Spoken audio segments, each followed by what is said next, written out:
Ford balik lagi ke Indonesia lewat RMA, dan 2023 kemarin mereka melaunching Ford Everest terbaru, tapi harganya mahal banget. Dan semuanya 4x4, ada XLT, ada titanium. Nah, gimana nih buat kaum mendang-mending yang pengen beli Ford Everest, tapi pengen harganya lebih bersahabat buat kantong. Let's say kalian punya duit buat beli Fortuner Pajero Sport, tapi bosen, mau ganti lagi ya kan? Karena kan Fortuner Pajero Sport 2016 ya. Nah, kalau dia mau ganti lagi, Fortuner Pajero bentuknya masih kayak gitu, tapi Ford Everest bentuknya udah beda, cuma mahal. Jadi yang XLT itu harganya 899 atau 900 juta. Yang Sport ini harganya lebih terjangkau dengan 799 aja atau 800 juta rupiah. Masih mahal sih, tapi dibandingkan dengan XLT atau titanium, ini jauh lebih murah. Ya. Jadi lebih murah 100 juta dibandingkan dengan XLT. Bedanya apa aja? Yang pasti kalau dari luar, Ford Everest Sport ini dibandingkan dengan XLT, dia punya warna hitam di bagian yang harusnya ada chrome-nya. Kayak misalkan di grill depannya, bagian bawah ada silver-silver, velgnya ini jadi full hitam, sampai ke samping segala macam itu semuanya dibikin full hitam, nggak ada silver-silvernya sama sekali. Dan mobil ini gede banget ya, panjangnya nyaris 5 meter ya, lebarnya juga lebar sekali, tingginya 200 mm ground clearance-nya, dan water wading-nya itu 800 mm. Jadi 80 cm bisa diajar banjir. Apalagi tambahin snorkel, tambah ganteng lagi, tambah bagus lagi water wading-nya. Dan seperti yang kalian tahu, Everest itu sama seperti Fortuner atau Pajero Sport, dia punya kembarannya versi double cabin, namanya Ford Ranger. Jadi kalau Ranger itu double cabin, Everest itu dia single cabin. Bukan single cabin, wagon ya. Wagon juga nanti orangnya kira station wagon lagi. Ya, pokoknya seperti itulah. Kayak Fortuner atau Pajero Sport. Nah, bedanya dengan yang XLT dengan harga lebih murah 100 juta rupiah. Pertama, dia bukan 4-wheel drive. Dia rear wheel drive. Jadi depannya nggak ikut gerak. Terus yang kedua ada di mesinnya. Sama-sama 2000 cc, tapi nggak biturbo. Jadi tenaganya 170 PS dan torsinya itu 405 Nm. Jadi bukan yang terbesar di kelasnya. Dan kalau kalian lihat, panas, adem, ada atapnya. Ini mesin 2000 cc di mobil segede gini kecil banget ya. Iya kecil, bahkan kita punya space yang cukup gede di sini ya. Depannya tuh bolong. Dan dia tuh pakai electric fan, nggak pakai visco fan. Turbonya ada di sini, cuma satu, bukan biturbo. Kalau yang biturbo itu 200 PS lebih, 220, dan torsinya 500 Nm. Yang ini lebih kecil. Tapi meskipun kecil, menurut gue tenaganya besar ya. Sama transmisinya, kalau yang XLT sama titanium itu 10 percepatan, yang ini kurang 4 gigi, jadi cuma 6 percepatan aja. Jadi emang secara technical details itu bedanya banyak sekali dengan yang XLT dan yang titanium. Makanya harganya bisa lebih murah 100 juta. Tapi kalau secara features kurang lebih sama XLT, itu mirip ya. Mesinnya nggak terlalu rapi memang, kabel-kabelnya, selang-selangnya banyak gitu ya. Tapi cat di dalam mesinnya itu bagus, rapi. Sama di sana tulisan Built for Tough. Wih, Ford. Emang kalau Ford itu di Amerika sana, itu dikenal mobil yang tangguh. Ya, jadi Ranger sama F150 ya. Panas. Aduh, panas banget ya Allah.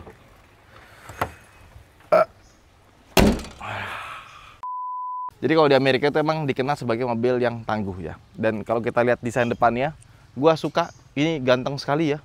Grillnya bagus, lampunya bagus. Cuma dibandingkan dengan titanium, dia belum pakai proyektor. Jadi dia masih pakai multi reflektor semuanya, meskipun sudah semuanya LED. Di bawah ada fog lamp, bawahnya juga hitam lagi ya.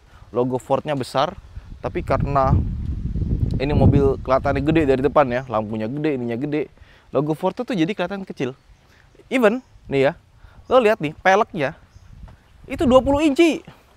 Peleknya 20 inci, tapi kelihatan kecil. Nggak cuma kecil, nih lihat dong. Tuh, lihat tuh, kita masih dapat banyak space yang banyak ya. Jadi, suspensinya itu dia cenderung empuk. Dan kalau kalian lihat yang versi Ford Ranger Raptor ya kan, dia kan suspensinya pakai Fox ya, beda ya, gede gitu ya, travelnya tinggi. Jadi meskipun 20 inci, tetap dikasih space yang besar, biar suspensinya itu travelnya bisa panjang gitu. Emang disiapin sebagai off-roader sejati gitu. Bukan buat dalam kota, tapi RWD buat kalian yang pakai mobil ini karena seneng gagahnya, tapi nggak perlu yang 4-wheel drive. Ini jawabannya. Nah, dia pakai suspensi double wishbone dan lihat tuh ya, shocknya, pernya itu juga tebel, besar, linernya juga rapi. Bannya sendiri dia pakai Goodyear, tipenya Territory yang HT. Ukurannya 255 55 R20. 20 inci peleknya, nggak kelihatan kan 20 inci kan? Karena saking gedenya mobil, peleknya kelihatan kecil padahal dia 20 inci. Nah, sama dari samping, dia nggak ada tulisan biturbo. Kalau yang XLT sama si Titanium ada tulisan biturbo. Spionnya warna hitam. Dia sudah pakai keyless.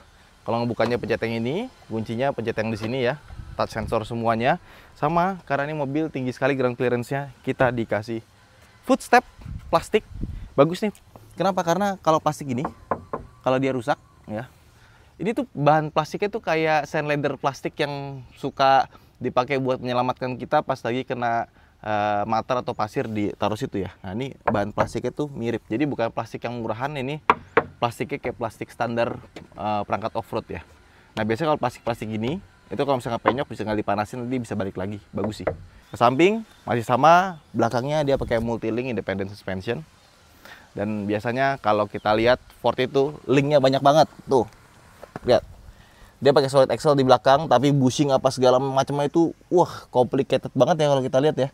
Suspensi belakangnya Ford itu memang luar biasa. Jadi kalau habis ngeliat mobil ini, habis itu ngeliat ke Fortuner Pajero Sport, suspensi belakangnya kayak beda kelas banget sih. Dia tuh banyak sambungan, ini kiri kanan apalagi lah, itu ada bushing lagi. Memang dia lebih advance. Dan dari belakang bentuknya sebenarnya kalem ya, dan gue suka tulisan sportnya itu dikasih warna hitam juga, jadi nggak terlalu mentereng. Kelengkapannya juga lengkap, wiper, defogger, dan kawan-kawan semua ada, termasuk fog lamp belakang pun juga ada. Nggak dikurang-kurangin. Antena belakang nggak pakai shark fin, dia pakainya pole modelnya. Dan kita juga dapat power back door. Jadi pintu belakangnya udah dikasih elektrik, meskipun dia varian paling bawah. Nah, sama mereka juga dikasih ini nih, karpet karet ya. Kalau mereka mungkin bilangnya weather mat ya. Jadi buat cuaca, kalau misalkan mau bersihin gampang, tinggal diginiin aja. Terus di bawahnya ada tempat penyimpanan, tapi kecil sekali, cuma bisa sebelah kanan sedikit. Sama ada dongkraknya gede banget. Jadi kalau misalkan buat naik itu bisa panjang ya. Dan lain-lainnya, termasuk tulisannya ada Fomoco dan kawan-kawan. Tapi untuk yang varian ini, speakernya cuma ada 8 aja. Jadi 4 tweeter sama 4 mid bass. Dia nggak ada subwoofernya. Even sampai Titanium, kita nggak dapet yang varian pakai Bang & Olufsen. Speaker yang kelasnya di atasnya lagi, yang lebih bagus. Tapi meskipun gitu, suaranya udah bagus banget. Iya, ini speakernya tuh nggak pakai Sony, nggak pakai Bose atau apa. Tapi sama Bose, audionya bisa diadu. Nah, terus di belakang, kalau yang Titanium, di sini tuh ada tempat buat tombol, karena kursi belakangnya itu bisa dinaikin secara otomatis pakai elektrik. Kayak Ford Everest yang lama juga sama, Titanium juga bisa elektrik. Oke, ini kita turunin dulu ya. Bisa dilipat rata lantai sampai baris kedua juga. Kita mau naikin aja, tinggal ditarik. Mundurin lagi, nanti kita akan coba seperti apa bangku belakangnya. Tapi bangku belakangnya nggak bisa dimundurin lagi, cuma segini aja sepertinya. Ya, habis itu dinaikin. Tapi kita dapat space yang cukup besar di belakang, karena belakang nggak bisa rebah-rebah banget gitu. Oke, let's go. Kita masuk ke dalam, mulai dari belakang dulu. Oke, sekarang kita ke baris tengahnya ya.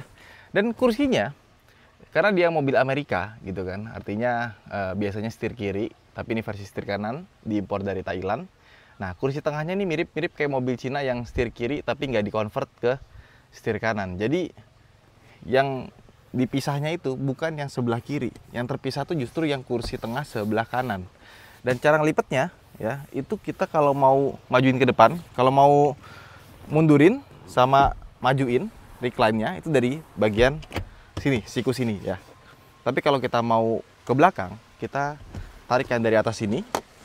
Oke, kemudian kita majuin, dan nggak cuma sebelah kanan doang, sebelah kiri juga bisa untungnya. Oke, yuk kita ke belakang sekarang. Kita tolong yang sebelah kiri dilipat juga. Nah, untungnya ini mobil ya, ketika kita duduk di belakang, kita mundurin ke belakang seperti ini, kita naikin ya kan, kita masih dapat ruang kaki yang lumayan cukup loh. Ini lebih dari cukup sih sebenarnya sih, masih bisa lumayan lah. Kecuali kalau misalkan yang tengahnya ini rebahin lagi ya, baru kita nggak dapat space di belakang. Jadi emang harus toleransi sedikit ya. Majuin lagi dikit. Oke, segini aja. Nah, ini baru pas banget tuh. Kita lega banget di belakang. Sama di belakang sini, itu kita dapat space di bagian kepala. Nggak mentok sih buat gue 170. Cuma menurut gue dia terlalu tegak ya.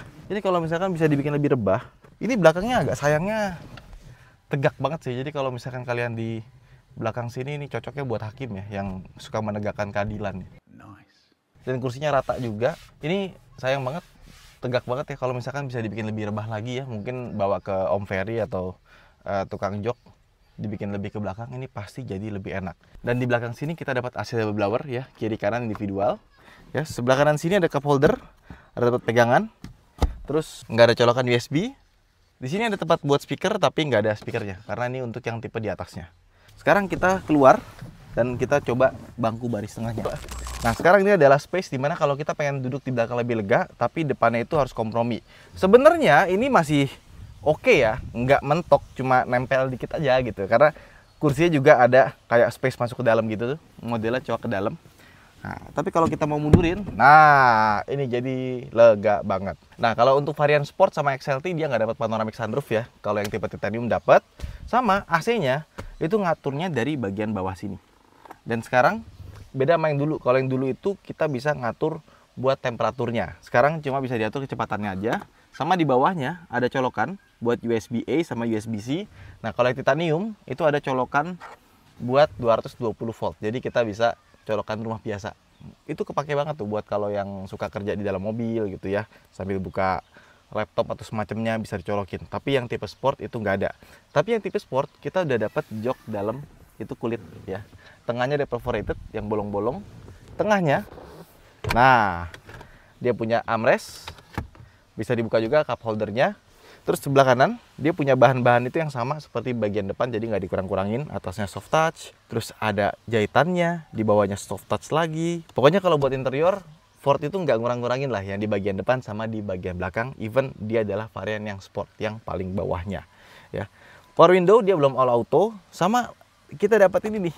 Nah, jadi kalau buat kunci mobil, bagian depan sama belakang itu tetap dikasih tombol walaupun nggak ada indikator kayak naik turunnya gitu. Dan ini penting banget karena mobil zaman sekarang itu dikurang-kurangin ya. Tombol buat gini kan masukin satu gitu ya, harusnya nggak sulit kan. Kenapa zaman sekarang tuh dikurang-kurangin? Meskipun dia nggak auto power window, sama buat bukaan pintunya ya, itu dia tersembunyi karena dia ada di sini nih. Nih buat buka pintunya tuh ada di tuas di dalam sini. Dan sebagai orang yang duduk di bangku tengah, gue ngerasa ini tuh nggak klaustrofobik ya. Beberapa mobil kayak Pajero Sport, Fortuner yang leather frame, itu ketika kita duduk di bangku tengah itu rasanya sempit, kurang nyaman. Yang ini tuh di belakang sini rasanya lega, kacanya besar, jadi nggak kayak krem di dalam gitu. Yuk sekarang kita ke depan. Oke, ini push start stop engine buttonnya tuh di sebelah kanan sini ya, naruhnya agak tersembunyi. Jadi ini setir, nah di sebelah buat kita nyolokin kunci. Posisi duduknya tuh enak ya, kursinya pas, terus dia sudah elektrik ya, ada lambar supportnya juga, kursi sebelah kiri juga sudah elektrik, dia sudah tilt dan teleskopik, sama teleskopiknya itu panjang sekali ya. Jadi buat kalian yang seneng setirnya lebih dekat kayak gua, nah ini tuh enak gitu. Set, nah pas, pedalnya pas ya, kaki kita pas. Ya meskipun leather frame biasanya agak sedikit naik ya, tapi karena dia panjang masuk ke dalam gitu, gue nggak ngerasa ada keluhan sih di mobil ini sih. Pas banget semuanya. Terus, ya buat teman-teman yang biasa, ya layarnya gede banget nih. Pasti semuanya taruh layar. Nggak kejadian di sini. Ya meskipun untuk yang tipe XLT ini, ya XLT tipe sport ini layarnya lebih kecil dibandingkan dengan titanium. Kalau titanium itu 12 inci lebih gede. Yang XLT sama Sport ini dia 10 inci, jadi lebih kecil. Kelihatan dari sini bezelnya gede ya, bezelnya gede, jadi nggak dibikin mepet ke kanan kiri gitu. Tapi tetap aja kerasanya gede. Dan yang gue suka adalah dari mobil ini, ini harusnya mobil Cina mencontoh Ford bagaimana mereka membuat touchscreen. Karena touchscreennya itu ketika dipakai Android Auto, dia tuh nggak langsung jadi full. Android Auto yang kepake cuma bagian atas sini sampai segini aja ya. Jadi ketika kita mau lihat informasi di atas, ada jam, ada temperatur, dan kawan-kawan tuh masih dikasih tombol, dan ada tombol shortcut buat masuk ke menu. Masih ada. Karena beberapa mobil Cina, ketika udah jadi Android Auto, even sampai di bawahnya tuh hilang, kita harus di swipe lagi ke atas baru bisa dipencet. Ini enggak. Terus juga tombol-tombol penting, AC itu masih ada tombol fisiknya. Temperatur kiri kanan masih ada ya. Buat ngatur kecepatan anginnya juga masih ada ya. Sama, meskipun udah dikasih tombol fisik, tetap dikasih tombol digital di sini. Dan tombol digitalnya itu nggak hilang meskipun dia pakai Android Auto atau Apple CarPlay. Jadi tetap dikasih space yang nggak bisa hilang. Ini cuma buat bahas si AC-nya aja. Itu bagus. Ya. Volume pun juga ada di sini. Dan kita tetap dapat shortcut buat, nah ini controls-nya. Ya meskipun tetap aja dia electronic parking brake, tapi auto hold-nya ada di layar. Nah, kemudian ada calm screen. Jadi kalau misalkan kalian nggak suka dengan layar terlalu rame, pencet aja calm screen. Jadi kalau calm screen ini informasi cuma sedikit aja. Nah, nggak cuma itu, di atas ini juga ada passenger airbag ya. Ada notifikasi di bagian atas. Ke bawah kita dapat wireless charging di bagian sini. Ada USB-C, USB-A, tempat buat naruh-naruh sesuatu di sini. Ada tempat buat naruh-naruh lagi, cup holder 2 biji ya. Nah, ini harusnya jadi tombol buat 4WD. Tapi karena dia adalah 2WD, nggak ada switchnya. Jadi dibikin bolong seperti ini aja. Mungkin bisa dipakai buat naruh apa ya? Kalau cup holder kayaknya kecilan. Ya itulah. Terus electronic parking brake ada. Sama di bawahnya lagi, ini ada buat parkir, sensor parkirnya. Ya, ada buat matiin stability control, sama ada buat modenya. Dan modenya ini agak lucu, karena pas kita pencet itu yang keluar itu dia ada normal, eco, tow haul, sama yang terakhir itu buat slippery. Jadi modenya tuh cuma itu aja gitu. Dia sport modenya malah nggak ada. Jadi emang kayaknya walaupun dia tipenya sport, nggak dikasih mode sport. Oke, lanjut. Tombol setirnya dia lengkap ya, sebelah kiri untuk cruise control sama limiter. Tapi sayangnya dia belum ada ADAS, adaptive cruise control. Dan keeping assist dia nggak ada, meskipun dia sudah pakai electronic power steering, jadi harusnya sudah ready. Kalau kalian pengen yang ada ADAS-nya, langsung aja beli titanium. Tapi menurut gua harusnya Ford masukin yang 2WD tapi dengan ADAS, karena 2WD itu biasanya dipakai buat dalam kota, luar kota tapi nggak off-road. Nah, ketika mereka pakai keluar kota buat overland, ADAS-nya itu bakal kepake banget. Nah, sebelah kanan ini buat ngatur speedometer ya, sama di bawahnya buat telepon sama previous sama next song. Nah, speedometer sendiri dia tuh lebih kecil ya, walaupun sudah full digital, karena untuk varian yang titanium dia itu mentok dari ujung ke ujung itu layar semua. Yang ini dibikin lebih kecil. Nah, switchnya itu untuk sen dia ada di sebelah kanan, bukan sebelah kiri ya. Sama untuk wiper ini juga tombolnya lengkap di sebelah kiri. Nah, sebelah kanan kita dapat cup holder ya, sama di sebelah kiri juga ada cup holder, sama ada buat ngatur lampu, tombol power back door, sama buat dimmer, sama buat ngatur ketinggian lampunya. Nah, di sebelah kiri sini kita dapat tempat penyimpanan yang ya cukup oke. Sama dia pas dibuka, dia nggak ini ya, nggak dibikin halus ya, nggak dibikin soft opening ya, langsung dibuka begitu aja. Nah, ini dia. Nah, ini dia nih, Ford Everest Titanium. Lihat ya, lampunya beda, spion, krum-krumnya banyak, sama ada roof railnya. Sama kalau yang titanium itu, ini kan dia bikinnya kayak beras aluminium ya, warna hitam. Dia itu warna coklat kayu, interior juga warna coklat. Coklat itu kayak coklat krem gitu. Ada kamera 360-nya, ada ADAS-nya, selectable drive mode-nya juga ada. Ya, emang lebih banyak dibandingkan dengan yang versi ini sih. Kemudian door trim-nya mirip sama kayak bagian belakang. Bedanya dia all auto-nya itu di depan kiri kanan. Belakangnya dia belum pakai auto power window. Nah, terus untuk spionnya dia juga ada tombol buat ngatur elektriknya. Terus di atas ini, nah, lihat ada kaca kiri kanan, sebelah kiri juga ada. Kita buka, ini tempat buat taruh kacamata, di dalamnya ada karet biar nggak bunyi-bunyi. Lampu semua interior sudah full LED, sama ada downlight projectionnya warna biru. Sama mobil ini emang nggak ada, pas malam itu tuh nggak ada ambience light-nya ya. Tapi karena dia tombol-tombol itu warnanya biru, ice blue, itu rasanya keren sih. Jadi rasanya mahal gitu, beda sama yang warnanya masih oranye atau merah. Let's go. Sebenarnya kalau mobil ini kita lihat dari spesifikasi dan kawan-kawannya dibandingkan dengan Pajero Sport Fortuner, ya mirip-mirip lah. Tapi pas udah kita pakai nyetir, baru berasa beda kelas. Yes. beda kelas.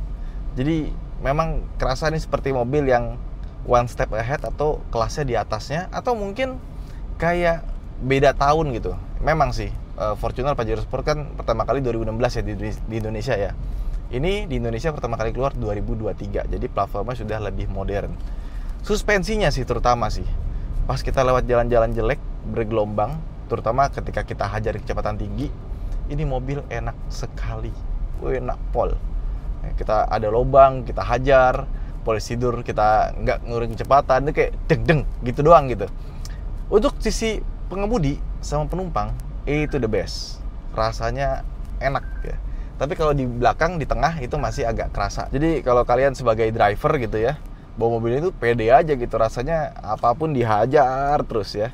Dan biasanya mobil yang tinggi seperti ini gitu kan, pasti setirnya berat dong, ya kan. Tapi di mobil ini enggak, karena dia sudah pakai electronic power steering ya. Jadi EPS-nya enteng ya. Kita mau manuver, mau belok, mau parkir, itu rasanya mudah dan gampang. Nggak kayak kita bawa Innova Reborn atau yang wah kalau udah parkir tuh udah males banget deh, ya kan. Ini enggak.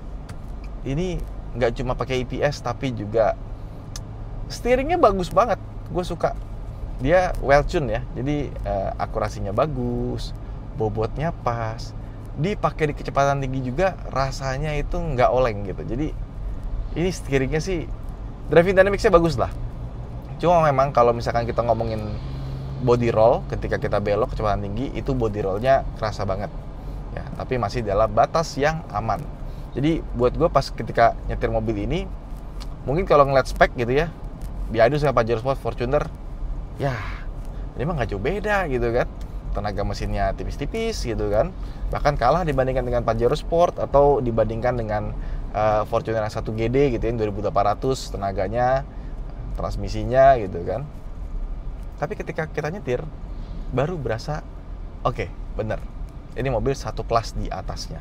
Jadi dengan pricing 799 ya, 800 juta, dapat 2 WD doang, ya lu mesti coba dulu sih. Mesti coba nyetir dulu sih. Terutama gue seneng sama setirnya, posisi duduknya. Overlander itu banyak banget yang pakai Ford Ranger dan Everest itu ya, salah satunya dipakai mengemudi itu dia menyenangkan. Dan ketika dipakai bawa jalan jauh, kita bawa dari Klaten ke Jakarta gitu ya, dia emang less fatigue sih. Nggak bikin pegel, nggak bikin pinggang sakit, copot gitu ya. Di bawah 140 pun juga masih nyaman. Di atas itu dia udah mulai mental-mentul, tapi kencengan lah kalau di atas 140 ya. Nah paling yang gue nggak suka, headrestnya itu dia keras sekali. Jadi kalau misalkan kalian pengen jarak jauh pakai mobil ini, dikasih bantal leher gitu lah, itu pasti jadi lebih nyaman. Kalau untuk sandaran kursi dia emang agak keras, khas Amerika, tapi ya emang buat safety sama buat ergonomik sih. Karena empuk juga kalau ergonominya nggak enak, ya buat apaan gitu. Ini bener-bener kelasnya di atas Fortuner atau Pajero Sport. Nah, gimana soal engine-nya? Engine ini sebenarnya nggak sehalus yang gue kira ya. Yang 2000cc biturbo gue belum coba, tapi kalau yang ini ketika kita lagi berhenti lampu merah kita injek rem, dia getarannya masih ada. Suara mesinnya itu halus ya, tapi getarannya itu masih ada, meskipun getarannya nggak ganggu yang frekuensinya kecil-kecil kayak ya diesel-diesel zaman dulu lah. Ini kerasa itu kayak deng deng deng deng deng deng kayak gitulah. RPM-nya rendah banget soalnya. Dan tenaga mesinnya menurut gua udah lebih dari cukup. Ya, meskipun secara di atas kertas nggak sebesar yang lainnya, pakai pelek 20 inci, bodinya gede, tapi pas kita bawa jalan seperti ini, buat kita salip-salipan, ini udah lebih dari cukup. Dan yang paling gue suka adalah dia punya transmisi, itu rasanya modern. Jadi ketika kita gas, dia cepet banget responsnya, turningnya cepet, nggak butuh waktu lama atau delay yang kita mesti, misal mau nyusul nih, sebelum kita nyusul udah ngegas duluan, karena transmisinya sama mesinnya nggak nyaut-nyaut tuh, lama kan. Ini tuh nggak. Ini kita lagi jalan ya, dia 6 speednya itu, ntar ada motor lewat, terus tiba-tiba kita butuh tenaga lebih, langsung gas aja, set, cepet dia nyautnya tuh, langsung ngeng. Cuma memang nggak sekencang itu sih, nggak sekencang itu, tapi udah lebih dari cukup. Mungkin kalau yang biturbo itu tenaganya lebih asik lagi ya, tapi ini udah lebih dari cukup. Ya, sekarang kita udah masuk ke tol ya. Dan ketika kita masuk tol bawa 80, 100, itu baru sih terasa mobilnya suspensinya. Bantingan tuh bukan yang paling empuk, tapi nggak keras juga. Dia balance. Dan kalau gue deskripsiin, ini mobil tuh suspensinya kayak kita pakai mobil Jeep besar gitu ya. Misalnya kita pakai Rubicon atau Baik gitu ya. Kita ganti lift kit yang lebih gede, pakai suspensi yang mahal. Nah, ini tuh mobil tuh tanpa kita harus ganti suspensi yang mahal, rasanya udah kayak pakai mobil off-road yang suspensinya mahal gitu ya. Tinggi banget. Pas kita nyetir tuh kayak commanding banget ya. Kayak Innova aja tuh atapnya kelihatan ya. Tapi pas jalan bandingan ya, itu terasa tuh teng langsung tek tek. Kerasnya mahal. Dan mobil ini juga peredaman kabinnya bagus. Meskipun dia kacanya nggak double glass, tapi suara kolong, suara kanan kiri, ada mobil lewat, itu suaranya bisa diredam dengan baik. Even kita jalan sekarang nih 104 km per jam, rasa berisiknya itu datang dari angin ya. Wush, gitu suaranya itu masuknya di situ. Tapi kalau kita udah setel audio, udah hilang semua apa yang tadi gue sebutin. 110 kita set cruise control. Oke, 109 ya. Nah, buat sisi driver itu suspensinya pas banget ya, driver dan penumpang. Kalau di belakang, di tengah itu ya masih agak terasa lompat-lompat dikit aja. Tapi kalau dibandingin sama Fortuner Pajero Sport, jauh. Ya, bener-bener beda kelas. Begitu pula dengan steeringnya. Menurut gue steeringnya ini untuk mobil leather frame nggak berasa kayak mobil leather frame. Ya, akurasinya bagus, nggak geol-geol gitu ya. Dibawa kenceng gini aja tuh juga rasanya kita mantep gitu. Jadi sepertinya mobil itu waktu didesain itu emang dibikin buat orang yang suka overland, jarak jauh, dan offroad sih. Karena ketika dia pakai offroad dengan bantingan suspensi kayak gini, gue udah kebayang rasanya kayak gimana pas lagi di jalan. Even kita pakai speed offroad yang kenceng dikit ya, ini juga pas suspensinya enak banget sih. Nggak perlu ganti lift kit, bisa dapetin bantingan suspensi yang kayak gini dari bawaan standarnya. Apalagi Ranger Raptor ya, kayak gimana tuh rasanya. Karena ketika gue di Kamboja itu ya, itu ngeliat Raptor itu udah kayak berserak banyak banget. Bisa dibilang kayaknya mobil yang paling laris di sana Ford Ranger Raptor. Ini Everest aja udah begini rasanya, gimana yang Raptor. Kemudian bagaimana soal konsumsi bahan bakarnya? Ya, mobil ini besar, tinggi, berat, peleknya besar ya. Tentunya kita nggak bisa berharap dia irit ya. Jadi ini mobil sudah menempuh 2434 km, average speed 27 km per jam, dan average time-nya 89 jam, dapat 10,3 km per liter. Nah, gimana kalau kita ini ya, kita reset dulu. Nah, sekarang kita reset, kita konstan di 100 ya. Oh, udah ada rest area di situ. Beberapa kali lewat kok baru tahu udah ada rest areanya di sini. Udah jalan, udah ada musolanya. Kita 100, kita set cruise control di 100, 99 100 ya, biar pas ya. Tuh. Jalannya dilobangin. Nanti kita lihat dapat berapa kilometer per liter. Oke, kita udah keluar tol dan kita dapetin sekitar 13,2 km per liter untuk 6 kilo perjalanan ya. Sebagian di tol, sebagian di luar. Ya, sudah ini sih sudah terprediksi ya. Jadi emang untuk mobil yang segede gini sih sebenarnya lumayan irit. Ya, jadi setelah gue nyobain Ford Everest tipe Sport ini, sebenarnya kalau kalian 100 juta itu nggak terlalu berpengaruh ketika purchasing mobil, menurut gue langsung ambil yang XLT 4x4 sekalian atau titanium sekalian. Kenapa? Karena keunggulan mobil ini setelah kita cobain, itu ada di suspensi kayak kakinya yang rasanya itu mahal. Jadi kayak kita beli mobil off-road dengan lift kit atau suspensi yang udah di-upgrade. Dan ini tuh kayak kita langsung dapat tanpa harus kita upgrade gitu. Bantingannya, rasanya ketika lewat jalan jelek itu persis seperti yang di pikiran gue tuh kayak gitu. Wah, ini kayak kita naik mobil off-road yang udah di-upgrade nih kayak kakinya. Itu persis tanpa harus kita ganti. Apalagi yang Ranger Raptor, itu pasti lebih wah lagi ya kan. Tapi kalau misalkan kalian nggak butuh, kalian cuma pakai buat keluar kota aja, nggak main off-road dan kawan-kawannya, ya ini adalah pilihan yang tepat.